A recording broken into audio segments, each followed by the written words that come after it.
Hello everyone, कैसे हैं? उम्मीद करते हैं कि आप सब अच्छे से होंगे और आपकी पढ़ाई भी अच्छे से चल रही होगी।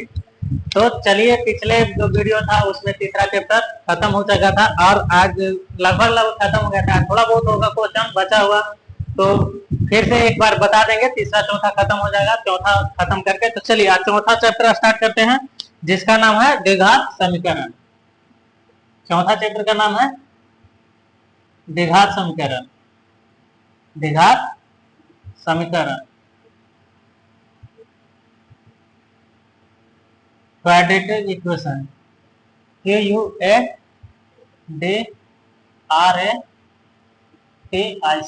इक्वेशन,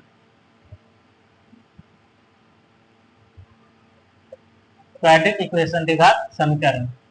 चलिए तो देखिए, द्विघात समीकरण किसको कहते हैं? तो जिसका में दो घात होता है। जैसे द्विघात बहुपद था उसी तरह इसका भी होता है, जिसका दो घात होता है।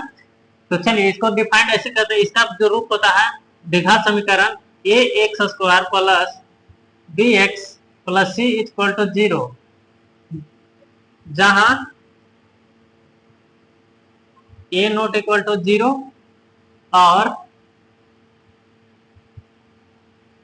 और एबीसी एबीसी है जो वास्तविक संख्या है, वास्तविक संख्या है। ठीक है, कहने का मतलब है इसे इसका जो घात होगा द्विघात समीकरण होना चाहिए और ये का मान 0 नहीं होना चाहिए। अगर ये के मान 0 हो जाएगा तो ये तो फिर द्विघात समीकरण होगा ही नहीं। कैसे कि ये का मान देखिए, हम अगर 0 रख दें ए के जगह पर, तो 0 से यहाँ होगा तो 0 इंटू 0 हो जाएगा, तो यहाँ तो 0 हो जाएगा। तो यहाँ से बचेगा बी एक्स प्लस सी बराबर 0। ये तो द्विघात समीकरण है ही नहीं। तो a equal to not equal to 0 होना चाहिए और ए बी सी का मान वास्तविक संख्या होगा तो द्विघात समीकरण होगा। यहाँ तक बात क्लियर है? तो इसमें कुछ फॉर्मूला होता है द्विघात समीकरण में। तो पहले होता है विभेद कर या विभेद कर,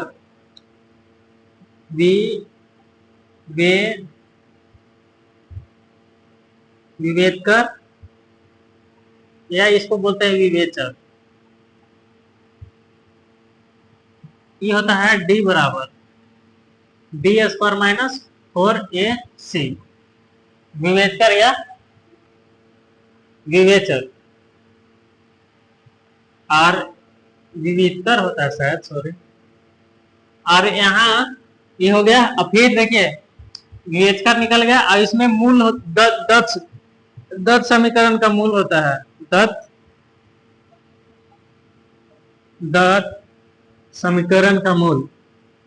दत्त समीकरण का मूल होता है d s sorry minus d plus minus root under d बटा में 2a। ये होता है, यानी कि इसको ऐसे भी लिख सकते हैं कि minus d plus minus root under b square minus 4AC बटा 2a, और एक माइनस हटा के अलग लिख दीजिए, नहीं है तो अब माइनस डी, यहाँ प्लस था तो अब माइनस ले लेंगे, minus root under b square minus 4AC बटा 2a। ये होता है। यहाँ डी के मान खाली रखे हैं, यहाँ डी के। अब चलिए डी के लिए कुछ पूछता है। डी के लिए पूछता है कि वास्तविक हल कब होंगे और मूल हल कब होंगे। तो डी का मान यदि डी बराबर तो बी स्क्वायर माइनस 4AC होता है, तो जान पता है अभी तुरंत जस्ट यहाँ देखिए। तो देखिए यदि डी का मान 0 से छोटा होता है तो मूल वास्तविक नहीं होंगे, मूल वास्तविक नहीं होंगे। कहने का मतलब है कि काल्पनिक हल होगा, काल्पनिक। मार्कर नहीं चल रहा है तो अच्छा से चलना। मूल काल्पनिक होगा, इसका कहने का मतलब वास्तविक नहीं होगा तो काल्पनिक होगा।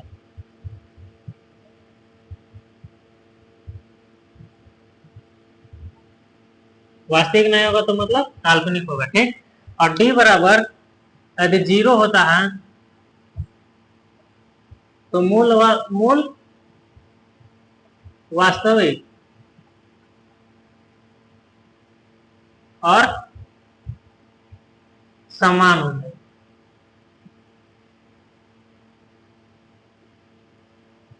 यहां तक क्लियर है। चलिए एक बार विभिजन, क्वाड्रेटिक इक्वेशन द्विघात समीकरण किसको कहते हैं? A x square plus b x plus c के रूप में होना चाहिए, जहां ए नॉट इक्वल टू 0 होना चाहिए। क्यों नहीं होना चाहिए? अगर यहाँ 0 रख देंगे तो द्विघात समीकरण होगा नहीं। और ए बी सी का मान क्या होना चाहिए? वास्तविक संख्या होना चाहिए। और विवेचक या विवेचक एक नियम बोलता है कि क्या होता है, तो डी बराबर बी स्क्वायर माइनस 4ac को विवेचक या विवेचक कहते हैं। और 10 समीकरण क्या होता है? प्लस माइनस डी बटा में 2a या plus minus b square minus 4ac बटा 2। फिर यहाँ प्लस माइनस एक ही बार बोल दिया, कोई दिक्कत नहीं है ना, तो अलग अलग लिख सकते हैं। यदि डी के मान 0 से छोटा हो तो मूल वास्तविक होंगे, नहीं होंगे, सॉरी, मूल वास्तविक नहीं होंगे। और डी बराबर 0 हो तो मूल वास्तविक होंगे। यहाँ तक क्लियर है। चलिए आगे देखिए, इरेज कर देना है।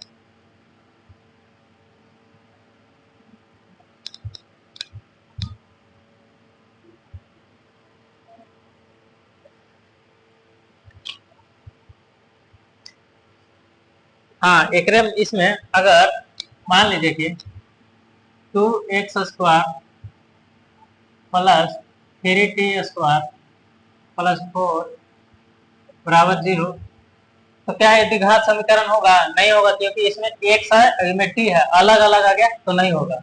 या मान लीजिए कि हम इसको 4t square plus T square plus 5 बराबर 0, ये हमारा द्विघात समीकरण है। हमको जरूरी नहीं कि हर बार यहाँ x ही रहे, आप ऐसे भी रहेगा तो ये द्विघात समीकरण है। 4t प्लस टी के पावर 1/2 टी स्क्वायर, क्या ये द्विघात समीकरण है? तो नहीं है, क्योंकि इसका पावर में स्क्वायर नहीं है, कुछ और है, बटा में है, तो ये द्विघात समीकरण नहीं होगा। द्विघात समीकरण का अवमान में ऊपर में पूर्ण रूप से रहना चाहिए, पूर्णांक होना चाहिए, और वास्तविक पूर्णांक होना चाहिए। चलिए देखिए, मान लीजिए कि x प्लस 1 के होल स्क्वायर, अगर यहाँ x की भी आ जाएगा, प्लस 4x है, एक्स स्क्वायर प्लस 2 प्लस 3 बराबर 0, इसका द्विघात समीकरण में हो जाएगा? नहीं होगा, क्योंकि इसका सबसे बड़ा घात तो 3 हो जाएगा, तो त्रिघात का उपद हो जाएगा, त्रिघात में चल जाएगा, द्विघात समीकरण होगा ही नहीं। चलिए क्वेश्चन देखते हैं। एक्स स्क्वायर प्लस 1 बराबर 2x माइनस 3, ये है।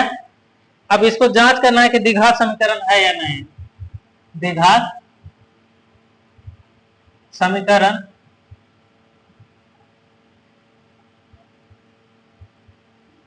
है या नहीं, इसको जांच करना है। चलिए देखते हैं। तो ये होल स्क्वायर है, तो चलिए इसको पहले तोड़ते हैं। तो इसको a प्लस बी का होल स्क्वायर क्या होता है? ये तो सबको पता होना चाहिए, तो 90 क्लास से 80 के 9 से पढ़ रहे होंगे। a square plus 2ab plus b square होता है। तो चलिए उसको तोड़िए। यहाँ एक a के जगह पे x है और b के जगह पर 1 है, तो चलिए यहाँ रखिए। X square plus 2 into a के मान x, b के मान 1 प्लस बी स्क्वायर यानी कि 1 का स्क्वायर बराबर 2x माइनस 3। यहाँ से देखिए क्या हो जाएगा, एक्स स्क्वायर प्लस का 2x plus 1 equal to 2x minus 3। इसको इधर ले आएंगे, x square plus 2x minus का 2x और प्लस 1 और प्लस का 3 बराबर 0। यहाँ से देखिए एक्स स्क्वायर ये तो कट जाएगा, क्या हो जाएगा, प्लस 4 बराबर 0। आप लोग बताइए ये क्या द्विघात समीकरण है या नहीं?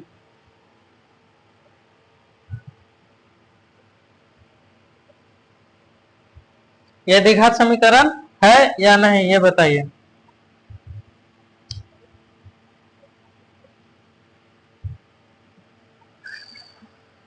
तो ये द्विघात समीकरण है।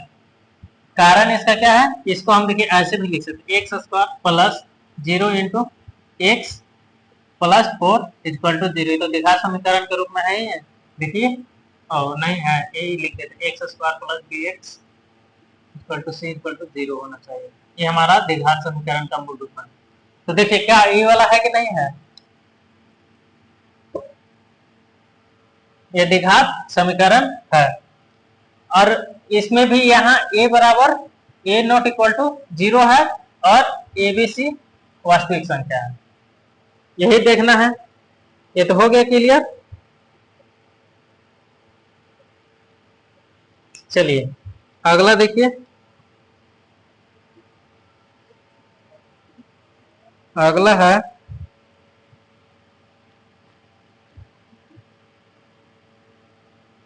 अगला क्वेश्चन है कि एक्स स्क्वायर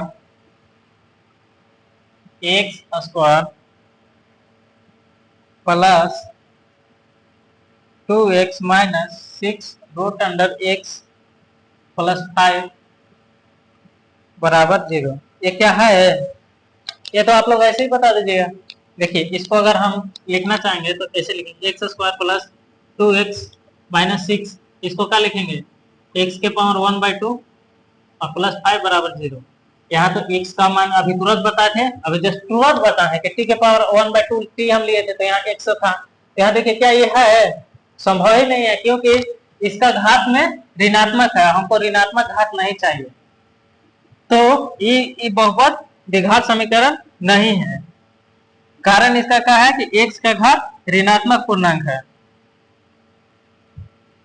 कहने का मतलब है कि ये बटा में है, अगर ऐसे भी नहीं बटा में नहीं लिखेगा, इसको ऐसे लिख सकते हैं, तो ये तो ऋणात्मक हो गया ना, तो बटा में भी होगा इसको। हाँ, रूट का मान होता है 1/2, ये ध्यान में रखिएगा। और देखिए ये ऐसे अगर लिखा है तो इसका मान होता है 1/3। और यहाँ इसी तरह अगर यहाँ पर अगर ऐसे लिख के अंदर में 5 लिख दिया तो समझिए इसका मतलब है 1/5।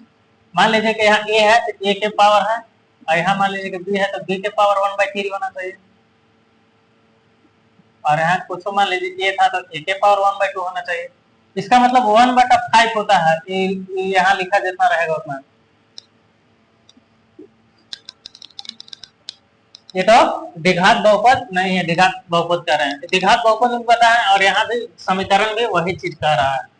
तो यहाँ तो ये हो गया क्लियर। आगे देखिए, अब आगे क्या कर रहा है,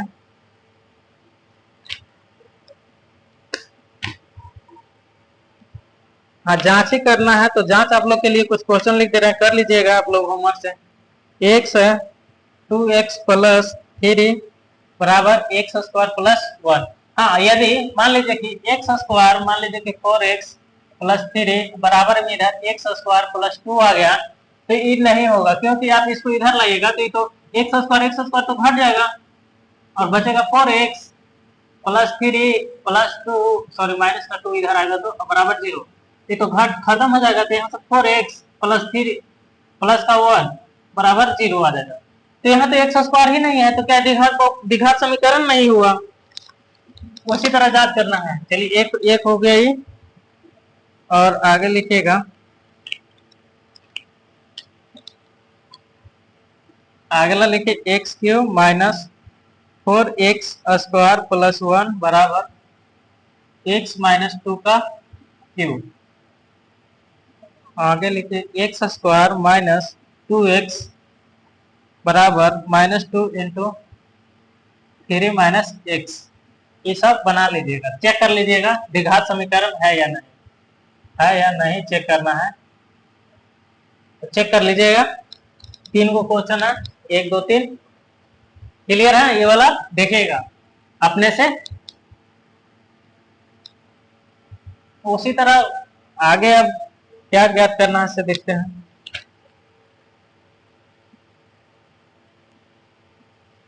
चलिए ये वाला बताते हैं, एक्स चल ही नहीं रहा, मार्कर ही नहीं। x minus 1/x equal to 8। चलिए ये इसको देखिए, ये देखिए क्या करिएगा पहले, ऐसे है तो समीकरण कैसे हल करते हैं, इसको एलसीएम ले लीजिए। x हो गया, यहाँ से यहाँ गुना होगा तो एक्स स्क्वायर माइनस का 1, एक से भागा दीजिए एक के बार में, x होगा तो 1 हो गया, और यहाँ से 8, तो इसका मल्टीप्लाई कर दीजिए, x square minus 1 equal to 8x। तो यहाँ से एक्स स्क्वायर इधर माइनस 8x माइनस 1 बराबर 0, ये तो द्विघात बहुपद सॉरी द्विघात समीकरण है।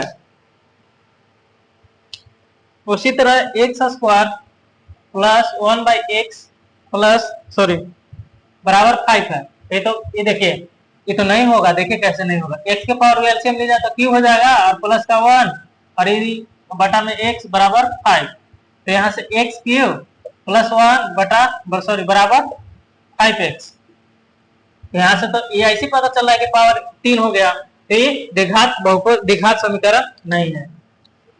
ठीक है, उसी तरह ले लीजिएगा x के पावर स्क्वायर माइनस 1/x के पावर स्क्वायर बराबर 8, इसको देखिएगा, और एक लिखिए x square 2x square minus 3 but root x plus 5 बराबर 0, इसको चेक करिएगा ये दोनों के है या नहीं, ये दोनों के देखना है, आप लोग बना के देखिएगा, ये दोनों चेक करिएगा। क्लियर है?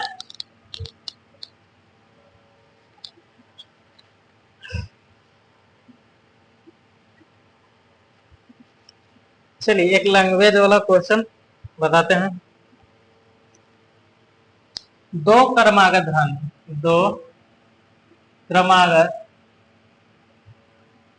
धनात्मक पूर्णांक का गुणनफल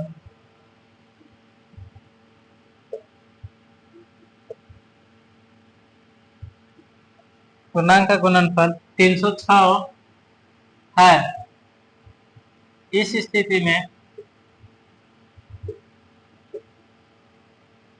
स्थिति को द्विघात समीकरण लिखें, द्विघात समीकरण के रूप में लिखें, समीकरण के रूप में लिखें। तो चलिए यहाँ से देखिए, दो क्रमागत पूर्णांक धनात्मक पूर्णांकों का गुणनफल 306 है, इस स्थिति में द्विघात समीकरण के रूप में लिखना है। तो चलिए माना कि धनात्मक पूर्णांक संख्या धनात्मक पूर्णांक संख्या x और क्रमागत बोल रहा है ना, दोनों के एक ही बार लिख लेगा। चलिए x और x प्लस 1 है, क्रमागत बोल रहा है तो लगातार मान लीजिए कि ये संख्या अगर 1 होगा तो ये कितना हो जाएगा 2 होगा, क्या कि 1x की जगह पर अगर x की जगह पर 2 रखिएगा तो यहाँ 2 रखिएगा तो 2 1 3 होगा, मतलब लगातार। तो इसका गुणनफल दिया है, देखिए गुणनफल कितना है 306, यानी कि x अकॉर्डिंग टू क्वेश्चन का बोल रहा है x यानी कि दोनों संख्या गुणनफल x इंटू एक्स प्लस 1 गुणनफल 306 है।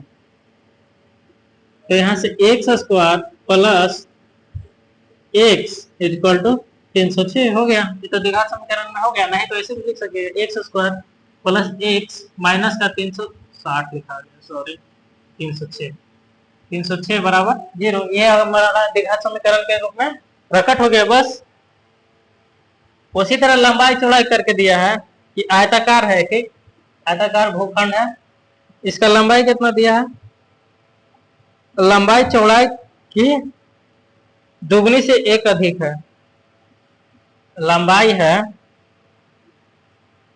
चौड़ाई के दुगनी से एक अधिक है। तो मान लेते हैं कि माना कि ये तो बी हो गया, ये लंबाई हो गया, माना कि बोल रहा है कि भूखंड है, एक भूखंड की माने कोई आयताकार भूखंड है जिसकी लंबाई चौड़ाई की दुगनी से एक अधिक है, जिसकी लंबाई है चौड़ाई के दुगनी से ही अधिक है। तो पहले मानेंगे चौड़ाई, चौड़ाई मान लिए हम, आयताकार भूखंड के चौड़ाई मान लिए कि हम x है, और बोल रहा है कि जो लंबाई है वो आयताकार भूखंड के चौड़ाई के दुगनी से एक अधिक है, यानी कि चौड़ाई x था तो दुगनी किए फिर एक जोड़ दिए, और तो इसका क्षेत्रफल दिया है ना, एरिया दिया है, हाँ क्षेत्रफल, इसका क्षेत्रफल दिया है आयताकार भूखंड का कितना है 528 मीटर स्क्वायर। तो चलिए, तो इसका कुछ नहीं, इसका क्षेत्रफल क्या होता है, आयताकार का क्षेत्रफल, आयत का क्षेत्रफल क्या होता है लंबाई गुने चौड़ाई, L इंटू बी, यानी कि लिख देते हैं हिंदी में लंबाई गुने चौड़ाई।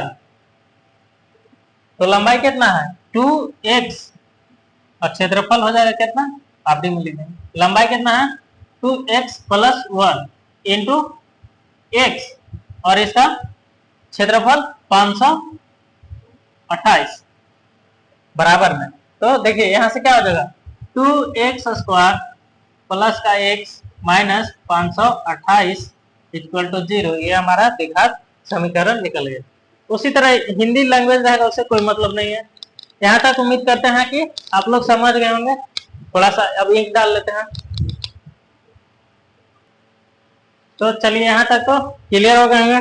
चलिए आगे अब क्या कहता है, आगे देखते हैं क्या क्या है बुक में। हम लोग का तो स्मार्ट बोर्ड नहीं है कि लगाया हुआ क्वेश्चन आएगा बस बता देना है, बोर्ड से ही खुद से ही लिखना है और बताना है। चलिए आगे क्वेश्चन है,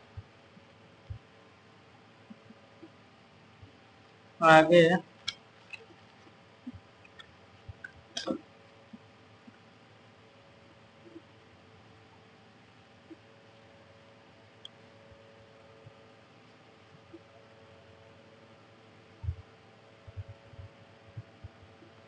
गुणनखंड विधि से मूल ज्ञात करना है। तो गुणनखंड विधि से मूल ज्ञात करना है। क्वेश्चन है कि x square minus 3x minus 10 बराबर 0 का गुणनखंड से मूल निकालना है।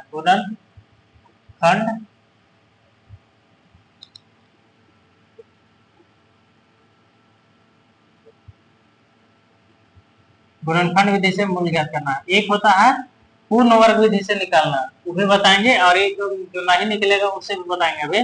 तो चलिए गुणनखंड से मूल ज्ञात करना, समझ जाइए आप लोग। चलिए देखिए गुणनखंड के मतलब, ये तो गुणनखंड वाला तो पढ़े होंगे 9th क्लास में, फर्स्ट इंटू लास्ट वही कहते हैं फैक्टर। तो चलिए फर्स्ट इंटू लास्ट, यानी कि यहाँ से फर्स्ट इंटू करिएगा तो 10 एक्स स्क्वायर हो जाएगा, और 10 स्क्वायर का इसे तोड़ना है कि हमारा जोड़ने घटाने से कितना जाएगा -3। तो 5 और 2 में तोड़ेंगे तो हमको -3 का चाहिए, यानी कि बड़ा वाला साइन माइनस का होगा, अब छोटा वाला प्लस का। तो देखिए जोड़िए जाते हैं -3 होगा। अगर हम यही प्लस का 5 और 2 का माइनस में ले लेते तो क्या ये होगा, ये तो प्लस का 3 आ जाएगा। तो प्लस का 3 नहीं चाहिए, यानी कि हमारा ये वाला टूट रहा है, -5 प्लस का 2। तो चलिए यहाँ तोड़ते हैं, एक्स स्क्वायर माइनस का 5x plus 2x minus 10 equal to 0। यहाँ से क्या दोनों में जो कॉमन होता है तो दोनों में x कॉमन है, तो x कॉमन ले लिए, यहाँ से बचेगा x माइनस का 5। उसी तरह इसमें से +2 कॉमन है तो +2, और यहाँ से क्या, यहाँ से बचेगा x माइनस 5 इक्वल टू 0। तो यहाँ से x माइनस 5 एक हो गया और एक x प्लस 2। ये तो शायद मूल में भी बताए होंगे, मूल वाला जो द्विघात बहुपद है उसमें भी था। तो यहाँ से देखिए x माइनस 5 इक्वल टू 0 एक हो गया, आएगा x प्लस 2 इक्वल टू 0 हो गया। तो x बराबर 5, यहाँ से x बराबर -2, यही दो हमारा मूल हो गया, प्लस का 5 और माइनस का 2। उसी पर आप लोग प्रयास करिएगा। 2x square plus x minus 6 बराबर 0 एक हो गया।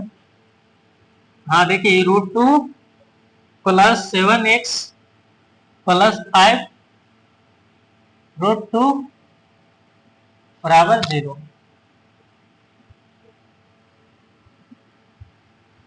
और आगे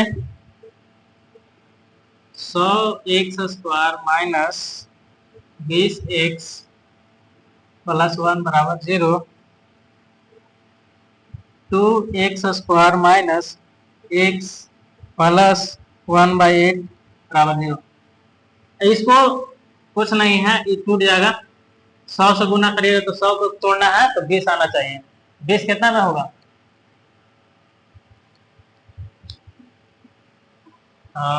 100 को तोड़ना है, 20 आना चाहिए। कुछ दिमाग लगाइए, 100 को तोड़िए। एगो 10 में टूटेगा। एगो मान लीजिए कि 100 को तोड़ना है तो 10, 50 2 में भी टूटेगा, बहुत में टूटेगा। और ले लीजिए, मान लीजिए कि 20 5 में टूटेगा, और टूटेगा 100, 20 25 100, 25 चौका 100 भी होता है,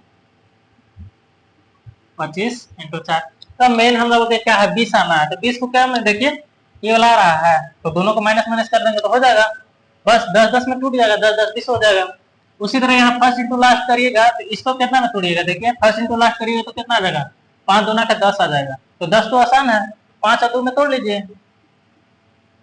5 2 में टूट जाएगा, ये 5 और 2 7 भी हो जाएगा, और 5 दूना का 10 भी हो जाएगा। फर्स्ट इंटू लास्ट करिएगा, यहाँ 100² टूट रहा है।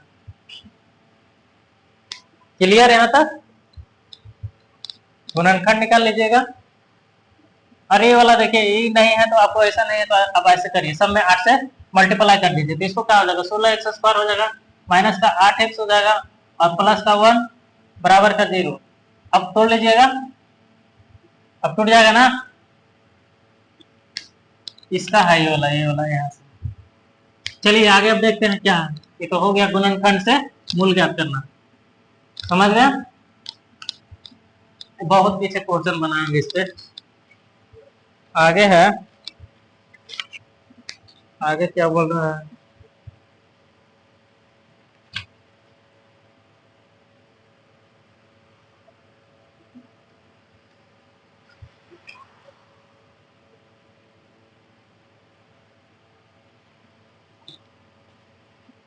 क्वेश्चन देखते हैं क्या बोल रहा है, क्या क्या।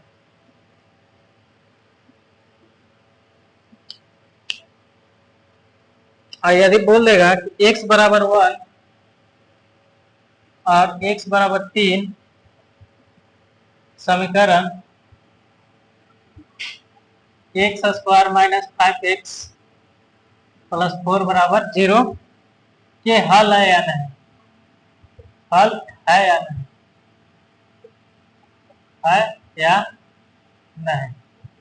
तो उसी तरह इसको पहले मूल निकालेंगे और फिर देख लेंगे x बराबर 3 और 2 है कि नहीं। अगर वैसे नहीं करना चाहते तो फिर मान रख दीजिए उसमें, उससे भी पता चल जाएगा।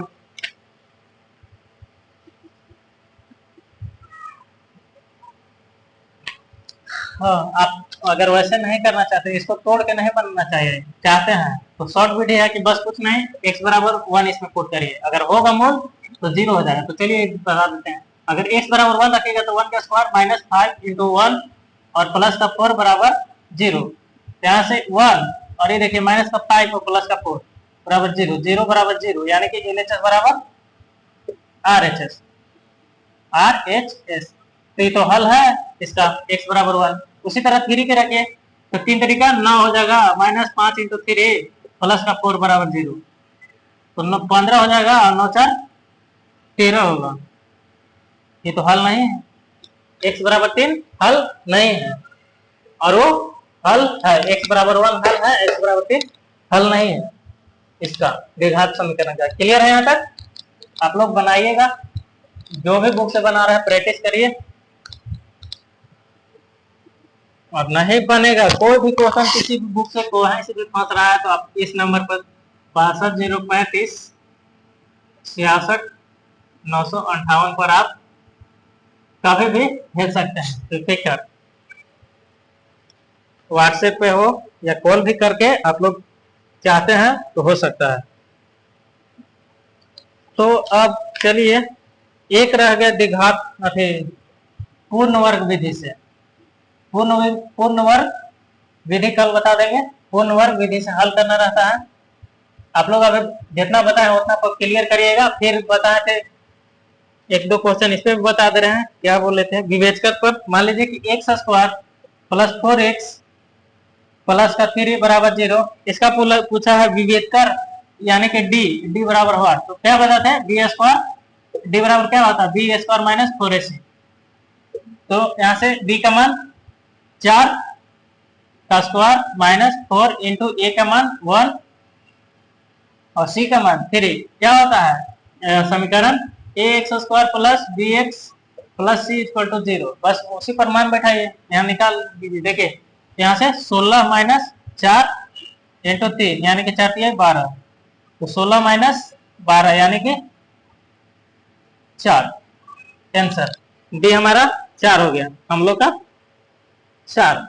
क्लियर है। और इसी तरह विवेचकर निकालिएगा, कोई भी बुक से बनाइए, कोई दिक्कत नहीं है। आप लोग मेहनत करते रहिए। तो एक आपके लिए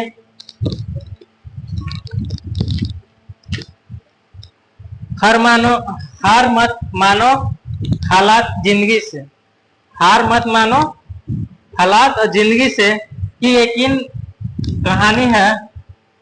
हार मत मानो हालात जिंदगी की यही कहानी है। कोशिश करने वाले की कभी हार नहीं होती है, कोशिश करने वाले की कभी हार नहीं होती है। हालात तो जिंदगी के सबके यही है, अगर जो कोशिश कर रहा है वही सफल है। तो मेहनत करते रहिए आप लोग। अभी ज्यादा नहीं है अब टाइम, आप लोग जितना अभी करिएगा उतना ही आगे एग्जाम में आएगा। जितना मेहनत करिए, जितना रगड़िए खुद को। चलिए इसी के साथ जय हिंद जय भारत।